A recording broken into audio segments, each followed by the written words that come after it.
سبحان اللہ سبحان اللہ۔ یہ تھے حضرت حافظ و قاری محمد ظہیر طائی گجراتی، جن سے آپ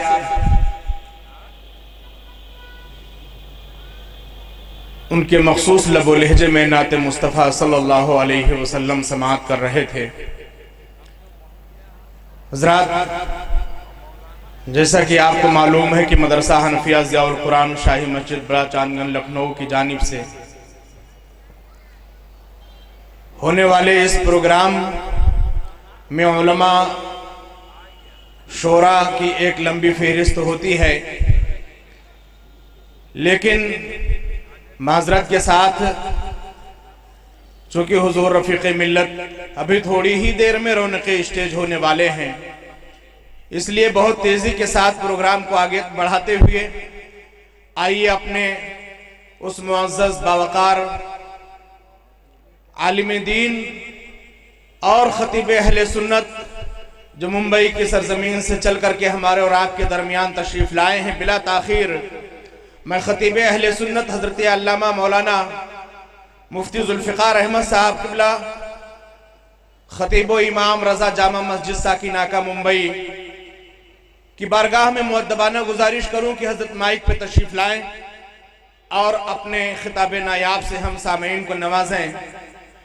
آئیے اپنے باہر سے آئے ہوئے معزز باوقار عالم دین کا استقبال نعرہ تکبیر اور نعرہ رسالت کی صداؤں سے کریں۔ نعرہ تکبیر، نعرہ رسالت، حضرت علامہ مفتی ذوالفقار احمد صاحب قبلہ برکاتی، نعرہ تکبیر، نعرہ رسالت، مدرسہ حنفیہ ضیاء القرآن۔ بتائیں گے یہ حضرت اہل سنت کس کو کہتے ہیں؟ بتائیں گے یہ حضرت اہل سنت کس کو کہتے ہیں؟ طریق مصطفیٰ کیا ہے؟ شریعت کس کو کہتے ہیں؟ مائک پر حضرت علامہ ذوالفقار احمد صاحب قبلہ برکاتی۔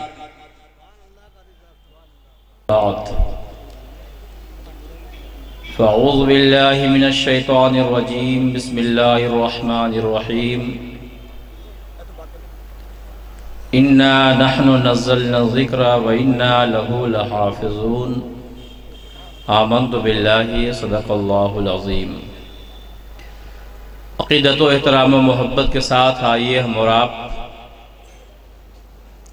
بارگاہ رسول انعام صلی اللہ علیہ وسلم میں ہدیہ درود پاک پیش کرو، پڑھیں اللہم صلی علی سیدنا مولانا محمد بارک وسلم، صلاۃ و سلام علیک یا رسول اللہ صلی اللہ تعالی علیہ وسلم۔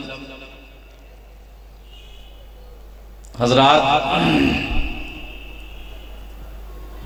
مقدمۃ الجیش کے طور پر تھوڑی دیر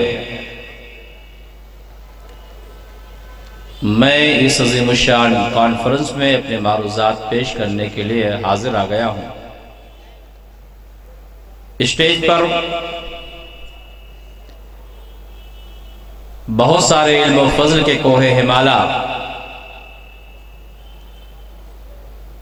بالخصوص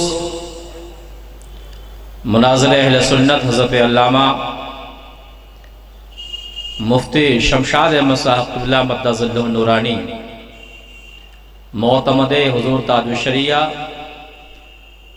و صدر شعبہ افتاء جامعہ امجدیہ بھوسی و حضور شیخ القرآن دامت برکاتہم القدسیہ، دیگر موقر علماء تشریف رکھتے ہیں۔ ان کے نورانی بیانات کو آپ حضرات ابھی تھوڑی دیر میں سماعت فرمائیں گے۔ میں نے آج جس آیت پاک کو اپنے گفتگو کے لیے سرنامہ کلام بنایا ہے، تھوڑی دیر اسے تلاوت کردہ آیت شریفہ کے تحت اپنے معروضات پیش کرنے کی سعادت حاصل کروں گا۔ رب قدیر نے اپنے مقدس کتاب قرآن پاک میں ارشاد فرمایا، اِنَّا نَحْنُ نَزَّلْنَا الذِّكْرَ وَإِنَّا لَهُ لَحَافِظُونَ۔ ہم نے ہی اس قرآن کو نازل کیا ہے اور ہم ہی اس قرآن کی حفاظت کرنے والے ہیں۔ آپ دیکھ رہے ہیں کہ 1400 سال کا زمانہ گزر گیا، مگر قرآن پاک جیسا آج کے 1400 سال پہلے نازل ہوا تھا ویسے آج بھی پڑھا جا رہا ہے، ویسے آج بھی سنا جا رہا ہے۔ قرآن سے لوگ ویسے آج بھی فیض اٹھا رہے ہیں، اور صبح قیامت تک ہزاروں فتنے آئے لیکن قرآن میں کوئی ترمیم و تبدیلی نہیں کر سکتے ہیں۔ اس لیے قرآن کے حفاظت کی ذمہ داری رب نے اپنے ذمہ کرم پہ لے لیا ہے۔ قرآن پاک جو حضرات پڑھتے ہیں، تلاوت کرتے ہیں، وہ یقیناً خوش نصیب ہیں کہ قرآن پاک کو پڑھ کر کے وہ اپنے دنیا کو بھی سنوارتے ہیں، اپنے دین کو بھی سنوارتے ہیں، اور جہاں بھی جاتے ہیں قرآن پڑھنے والے، قرآن پہ عمل کرنے والے، وہاں وہ کامیابی سے ہمکنار ہوتے ہیں۔ قرآن پاک پڑھنے والے الحمدللہ پوری دنیا میں پائے جاتے ہیں۔ اور ابھی آپ نے حضرت قاری جمیل صاحب قبلہ تو جماعت کے عظیم الشان عالم دین اور بہترین قاری قرآن ہیں، ابھی آپ نے وہ شعر ان سے سماعت کیا کہ وہ زمانے میں معزز تھے مسلمان ہو کر، اور ہم خار ہوئے تاریک قرآن ہو کر۔ قرآن کو ہم نے پڑھنا چھوڑ دیا، ذلت و رسوائی کے عمیق غار میں ہم گرتے چلے گئے، قرآن کا احترام کرنا چھوڑ دیا، ہم ذلیل و رسوا ہونے لگے۔ آج بھی مسلمان قرآن پاک پڑھنا شروع کر دے اور قرآن پاک کی تلاوت سے اپنے سینے کو منور کرے، جب تک دنیا میں زندہ رہے گا، کامیاب رہے گا، قبر میں جائے گا تو یہی قرآن اس کے لیے قبر میں نور بن کر کے اس کے بخشش کا ضامن ہوگا۔ پڑھو آپ قرآن۔ اور اے اہل لکھنؤ، تم تو خوش نصیب ہو، تمہیں بھی موقع ہے خود آ کر کے اس عظیم الشان ادارے میں جس کا نام پورے ہندوستان میں ہے، حفظ و قرأت کے حوالے سے خود بھی آ کر کے قرآن پڑھنا سیکھو، قرآن پہ عمل کرنا سیکھو، اپنے بچوں کو بھی ایسے عظیم الشان ادارے میں بھیجو جہاں پر پورے ہندوستان میں نمائندگی کرنے والے حفاظ پائے جاتے ہیں، قرہ پیدا کیے جاتے ہیں، اور ملک بھر میں وہ نمائندگی کرتے ہیں قرآن کے حوالے سے، اور قرآن کا پیغام دنیا میں عام کرتے ہیں۔ رب نے ارشاد فرمایا ہم نے ہی قرآن کو نازل کیا ہے اور ہم ہی اس کی حفاظت کرنے والے ہیں۔ زمانہ آگے بڑھتا جا رہا ہے، قرآن میں کوئی تبدیلی نہیں ہو رہی ہے، اور کوئی کر کیسے سکتا ہے؟ رب نے اس کی حفاظت کا ذمہ لیا ہے۔ آپ دیکھیے یہ قرہ ہیں، ان کے سینوں میں قرآن محفوظ ہے، یہ حفاظ ہیں، ان کے سینوں میں قرآن محفوظ ہے، یہ بہت باعظمت ہیں۔ میرے رسول ارشاد فرماتے ہیں فمن اکرمہم فقد اکرمنی، جس نے ان کی تعظیم کیا گویا کہ اس نے میری تعظیم کی۔ یہ بڑے صاحب عظمت ہوتے ہیں۔ اپنے گھروں میں قرآن پاک کی تلاوت کرو، پڑھو سورہ بقرہ شریف، پڑھو سورہ یاسین شریف، پڑھو سورہ مزمل شریف، ان سورتوں کو پڑھتے رہو، اللہ بے پناہ کرم فرمائے گا۔ آج ہم نے اپنے گھروں کو قبرستان بنا دیا ہے، ہم بغیر تلاوت کیے اپنے گھروں سے نکلتے ہیں، اس کے بعد شکوہ یہ ہوتا ہے بے برکتی ہے گھر میں، شیطان آ گیا گھر میں، ہم نے قرآن پڑھنا چھوڑ دیا ہے اسی لیے بے برکتی ہوئی ہے۔ میرے آقا ارشاد فرماتے ہیں برکتیں چاہتے ہو قرآن کی تلاوت کرو، اللہ برکتوں سے گھر کو بھر دے گا۔ نعرہ تکبیر، نعرہ رسالت، جانے ایمان کانفرنس، مدرسہ حنفیہ ضیاء القرآن۔ قرآن پڑھنے والا کبھی رسوا نہیں ہو سکتا ہے، قرآن پڑھنے والا کبھی ذلیل نہیں ہو سکتا ہے، قرآن پڑھنے والا کبھی بے وقات نہیں ہو سکتا ہے، قرآن پڑھنے والا کبھی جو ہے ذلیل نہیں ہو سکتا، قرآن پڑھنے والا ہمیشہ باعزت رہے گا۔ علماء تشریف فرما ہے، یہ آپ کو بتلائیں گے کہ ہندوستان کی سرزمین پہ اسلام نہ تلوار سے آیا ہے نہ سین و نظام سے آیا ہے، ہندوستان کی سرزمین پہ آنے والے مسلمانوں نے ایک ہاتھ میں قرآن لیا تھا، زبان پہ قرآن کی تلاوت تھی، آئے تھے، ہندوستان کے لوگوں نے دیکھا تھا جب اتنے اچھے یہ ہیں، اتنی اچھی ان کی آواز ہے، اتنا اچھا قرآن ہے، تو مدینے کے تاجدار کا عالم کیا ہوگا، احمد مختار کا عالم کیا ہوگا؟ لوگ دیکھے ہیں انہیں اور کلمہ پڑھ کے مشرف اسلام ہو گئے ہیں۔ پڑھیے آپ قرآن، آپ کے کردار سے معلوم پڑے قرآن کامل جا رہا ہے۔ آپ کے ماحول کو دیکھنے کے بعد زمانہ یہ کہے قرآن پہ عمل کرنے والا پاکیزہ انسان جا رہا ہے۔ آپ کے کریکٹر کو دیکھنے کے بعد میں زمانہ یہ کہے مصطفیٰ پیارے کا عاشق امن و سلامتی کا خوگر جا رہا ہے۔ ہمیں یہ کرنا ہوگا۔ اگر ہم نے یہ کرنا شروع کیا زمانہ اسلام کے دامن سے وابستہ ہوتا چلا جائے گا۔ آج ہمارے خیال حوالے سے جو غلط فہمیاں پیدا ہیں شاید وہ ہم نے ہی ہماری ہی پیداوار ہے۔ جناب جو ہے حضرت ثعلبہ جو ہے ایک صحابی رسول ہیں، وہ اسلام لانے سے پہلے میرے آقا رحمت عالم صلی اللہ علیہ وسلم، غور سے سماعت کیجئے، انیس بے کسا رحمت عالم صلی اللہ علیہ وسلم مکہ المکرمہ کی سرزمین پہ تشریف لے جا رہے تھے۔ آپ کے پیچھے پیچھے بچوں کا قافلہ تھا، وہ ہنستے ہوئے جا رہے تھے۔ ایک صحابی رسول ہے، وہ بیان کرتے ہیں نبی کو ساحر کہا گیا، نبی کو مجنون کہا گیا، نبی کون مکہ پہ پتھر مارے گئے۔ میرے مصطفیٰ رحمت عالم صلی اللہ علیہ وسلم کے حوالے سے غلط فہمیاں جو حج بیت اللہ کے موقع پہ لوگ آتے تھے ان کے خلاف غلط فہمیاں پیدا کرنے والے پورے مکے میں گشت کرتے تھے۔ انیس بے کسا رسول ہاشمی تشریف لے جا رہے تھے، پیچھے پیچھے بچوں کی ایک ٹولی تھی، وہ بچے نبی کے پیچھے پیچھے چل رہے تھے۔ وہ صحابی رسول دیکھتے ہیں اور سوچتے ہیں شاید معاملہ کچھ اور ہے، قریب گئے میرے رسول کے، عرض کرتے ہیں اگر آپ پر جنون کی کیفیت ہے تو میں اس کا علاج بہتر جانتا ہوں۔